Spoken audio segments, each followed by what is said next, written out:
Thanks so much for staying with us. The Education Ministry is categorically refuting allegations that it is trying to sabotage the People's National Party caretaker candidate for St. Andrew North Western and principal of Padmore Primary, Keisha Hale. Allegations surfaced today that on Friday, Ms. Hale was summoned by the ministry to a meeting with regard to the audit of Padmore Primary on Monday, February 12, which is nomination day. The allegations indicate that Ms. Hale and PNP insiders felt the Jamaica Labour Party was trying to interfere with her constitutional right to contest in the upcoming Northwest St. Andrew by-election. However, in a statement today, the ministry says an audit officer assigned to Padmore Primary visited the institution on Friday to do a document verification process. The ministry says the principal was not present at the time, and the officer indicated that they would return on Monday to meet with her to complete the process. The ministry has since instructed the chief audit executive to postpone the visit to a mutually convenient time to allow for Ms. Hale to participate in the nomination.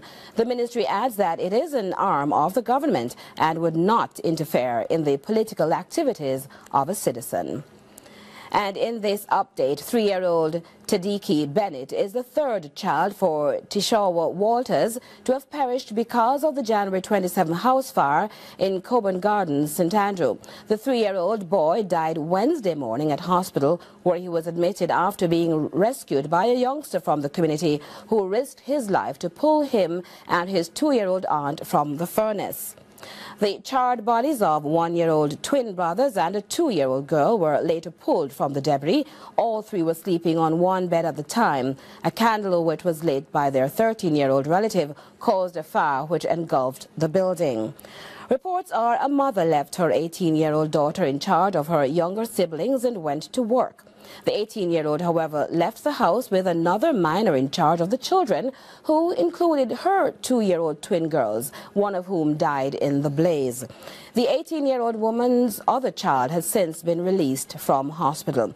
The 18-year-old was being questioned by police at the Hunts Bay police station. However, there is no word yet as to whether anyone has been charged.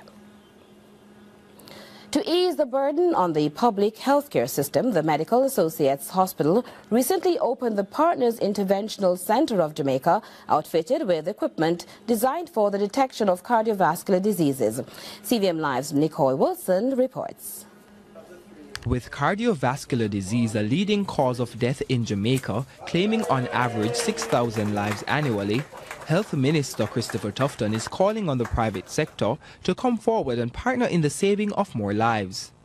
While speaking at the opening of Partners Interventional Center of Jamaica, Minister Tufton pointed to the importance of the preventative side of healthcare, making mention of the Jamaica Moves initiative. So the preventative side of the challenge is real, and as a consequence, government has an obligation to help the nation, to help Jamaicans, to help all of us to appreciate that cardiovascular disease is indeed, for the most part anyway, a lifestyle disease, and the way we live, the way we consume our physical inactivity, the way we interact with our environment is largely going to determine how we will end up and how many patients will have to see the cardiologist. Based on the facts, he says that the focus on preventative health care cannot be overstated.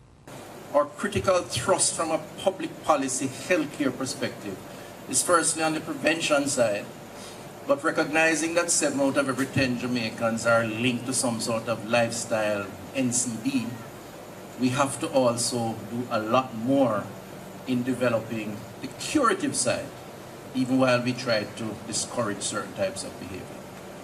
The public sector is already being credited for contributing to some progress in healthcare in a number of areas. In the area of pediatric care, for example, we have recently started to do surgeries at the Bustamante Hospital for Children with the help of a number of NGOs and private sector donors and the government through the establishment of the new cardiac unit there. The cath lab will be open in another few months. And that will address or frankly improve capacity to deal with pediatric cardiac care. Meanwhile, the minister notes that a number of hospitals will be upgraded, the first of which will be Spanish Town. Nicoy Wilson, CVM Live. 31-year-old Maurice Green was known throughout Old Harbour as a higgler who sold ground provisions. It's not certain what happened to have turned his mind totally against living today, but an investigation is now on into a case of suspected suicide after his body was found dangling from a sheet which was tied to an ackee tree in his yard. I can't tell you direct, what he have in his mind and intention. I don't know, but I know that he don't hungry, he don't naked, and he don't want it and nothing. Reports are a youngster raised an alarm at 11:30 Saturday morning when Morris would have been otherwise focusing on his sales. The tenant will live on the building there, call out to this little boy here and say, go and call somebody because the guy hang himself, right? And we hear him start to squeal out and the crowd come down. Our newsroom understands that Green was living in Canada up to 3 years ago before he was deported. We were not told under what circumstances. His mother, his sister and his children are still living in Canada, and his family have been ensuring that the man who lived alone in the house he owned was relatively comfortable. However, sources have also said he was very unhappy with the situation, especially since he was unable to see his children. A team of officers assigned to the Westmoreland Police Division seized 2 firearms and assorted rounds of ammunition on Darling Street in the parish on Saturday. 3 males and a female are in custody in connection with the seizure. Reports are about 5:45 lawmen were on operation in the area when a premises was searched and the following seized: 2 Glock pistols, 42 9mm cartridges, 21.40 cartridges and 4 magazines. The identities of the persons taken into custody are being withheld pending further investigations. The Planning Institute of Jamaica, PIOJ, on Friday launched its 2015 State of the Jamaican Climate Report, which provides a concise overview of data and information on Jamaica's climate. Citing the $4 billion in damage caused by the March to June 2017 rains, Director General of the Planning Institute of Jamaica, Dr. Wayne Henry, says Jamaica has to tackle the climate and build climate resilience in order to achieve desired developmental objectives. He said this while speaking at the launch of the 2015 State of the Jamaican Climate Report. Dr. Henry says the Jamaican economy and society are climate sensitive, and so unmeasured, undocumented experiences do not serve the planning process.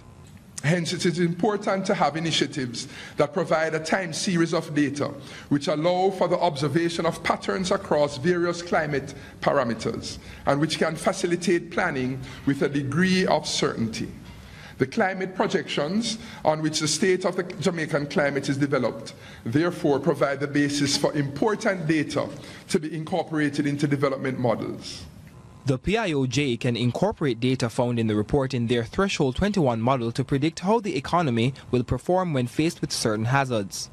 Threshold 21 is a model designed to support comprehensive integrated long-term development planning. Dr. Henry gave an example of how this data found in the report could be used.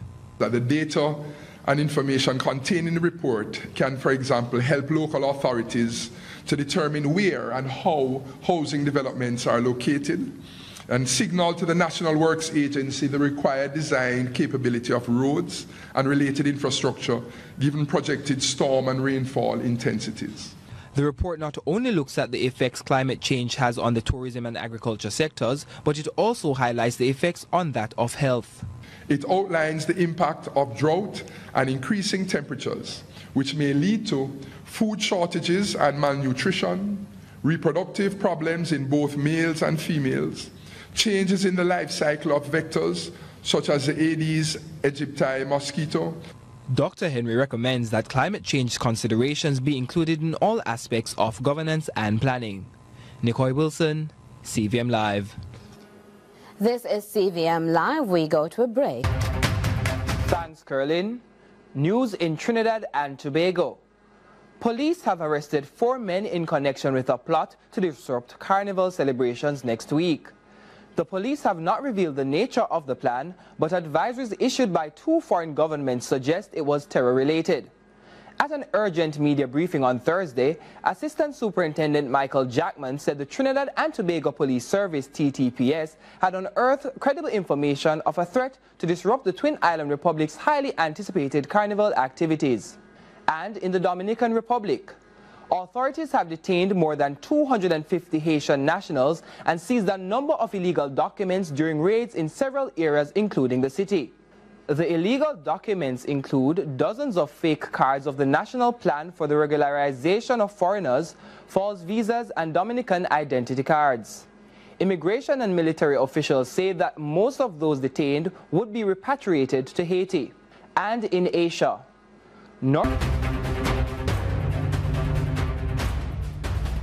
Welcome back to CVM Live Extra, an in-depth look at selected top stories of the news week. Now, in about 48 hours, the JLP's Dr. Nigel Clark and the PNP's Keisha Hale will officially become candidates in the Northwest St. Andrew by-election. The caretakers were named earlier this week, and we look back now at their first platform appearances. It was an area council meeting long overdue for the people of Northwest St. Andrew, with an ailing MP who recently retired, sending the party to seek an urgent replacement. Councillor Dwayne Smith had hoped to succeed his father, but did not get the party executive's approval. However, he appeared not to be green with envy, just hurt. He stressed the fact that his father sacrificed his health and family for the party, and he hoped to follow suit despite the hurt. There's no greater dream I have had in my life than to represent the people of Northwest St. Andrew in Parliament. But again, I will say to you, the party's interest comes first.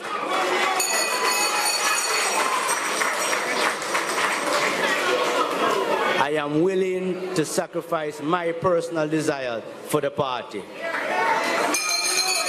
I am here to tell you, beyond a reasonable doubt, I am 100% behind Dr. Nigel Clark.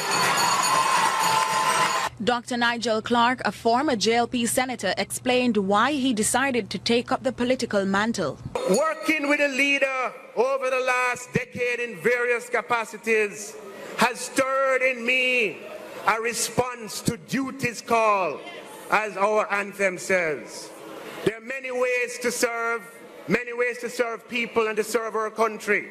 But politics is unique in that, put to good use, it offers the opportunity to do the greatest good for the greatest number of people.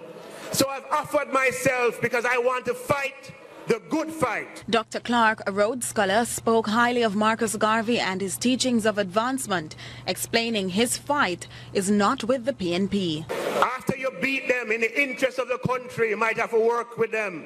So we want to fight the good fight. We are for the poor and we want to fight against poverty. We want to fight the forces that would keep our people in ignorance. We want to fight corruption in all its forms. We want to fight for justice. We want to fight for opportunity. We want to fight for prosperity. PNP candidate for the vacant St. Andrew Northwestern seat, Keisha Hale, introduced herself to comrades at a recent PNP rally. We have gone in this constituency in the past week. People come up and ask me, why you choose to throw your hat in the political ring? Well, tonight I'm going to tell you. Me fed up! Who fed up? If you know the way, you have to go the way, you have to show the way, and I'm showing the way tonight. It's time the good people stand up. What did our heroes fight for? What did they die for? We have to stand up. She explained further why she has become involved in representational politics. I am representing the new generation of aspiring politicians in Jamaica in the 21st century. And I ask you, the electorate of this dynamic constituency, only one thing. Don't doubt me before you try me. I am tested and I am proven. And I say to you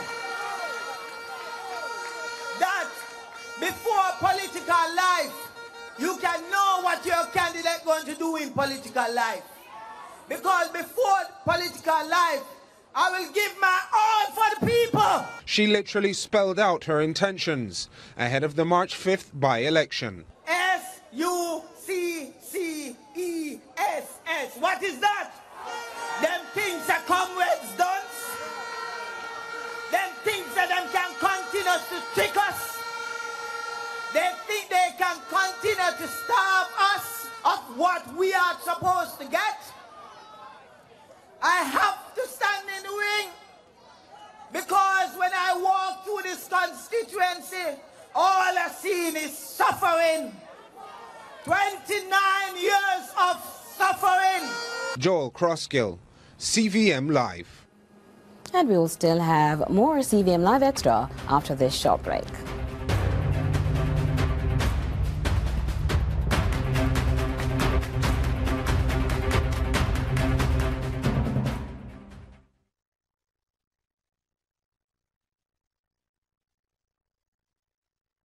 One-on-one, a glimpse into the lives of some of Jamaica's most influential personalities.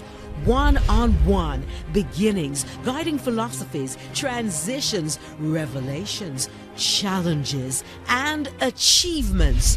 One-on-one. 2002, my best friend was murdered. If you don't drop some lick from the behind or in the hand, I don't lick out the eye, I don't break hand, I don't cut. But it has to burn you for you not to do it again. Every riveting 30-minute episode captures and catalogs timeless moments. One-on-one, this Sunday at 7 p.m. with Wilfred Rattigan and Joel Crosskill. It's must-see television only on CVM.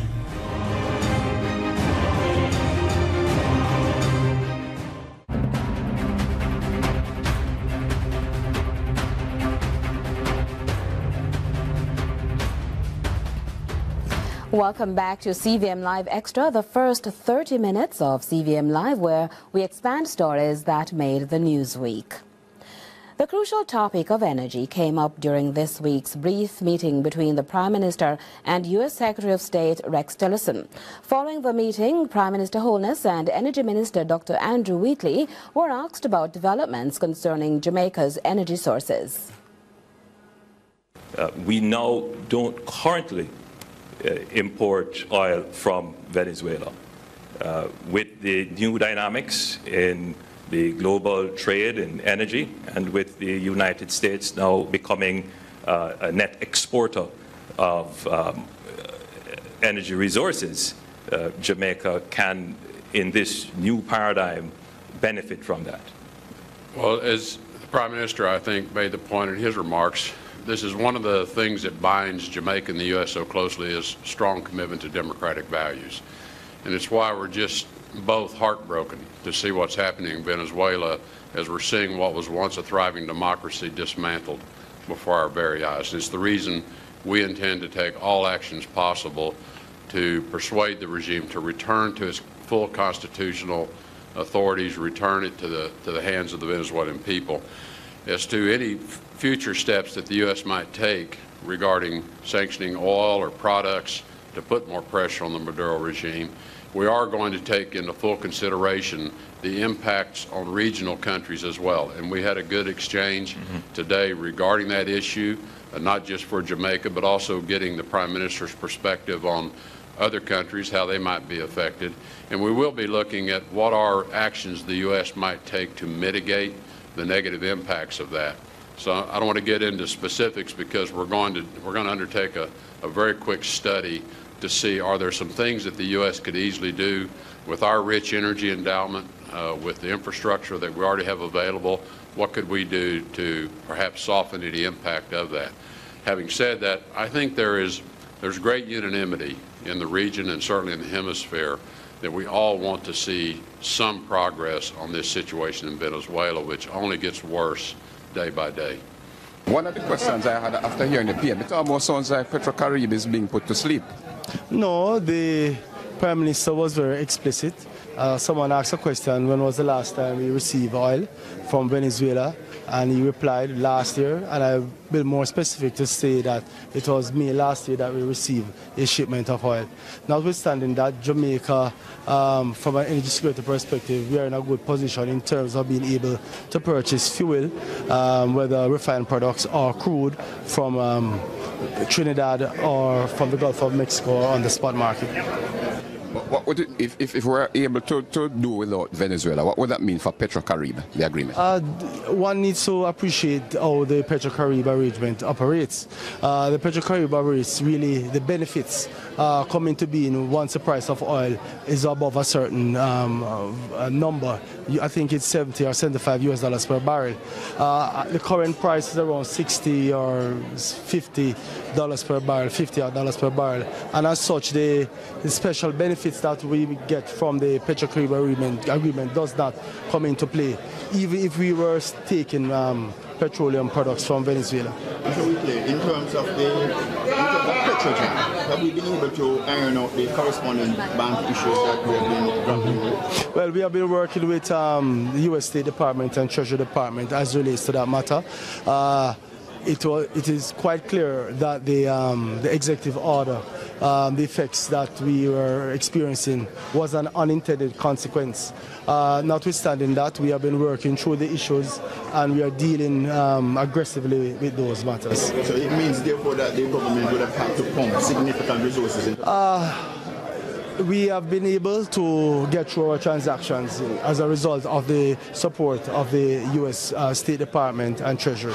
Could we see the government indicating its intention to buy out Venezuela's stake in the Petrogen refinery? How is that being funded, and whether that was a part of the discussion? We indicated to the Venezuelan government our intention to repurchase the shares, the 49% stake that they have in the refinery.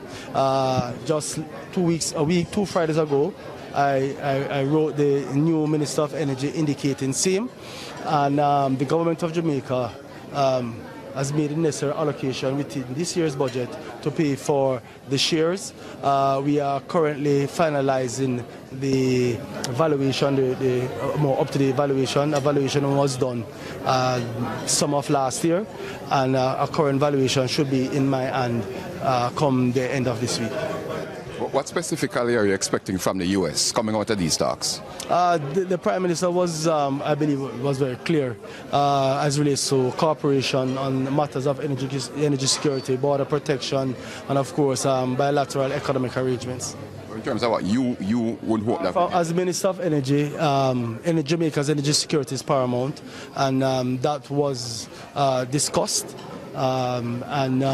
We will be working closely with the United States as relates to Jamaica's energy security and energy diversification. So likely new investment from them?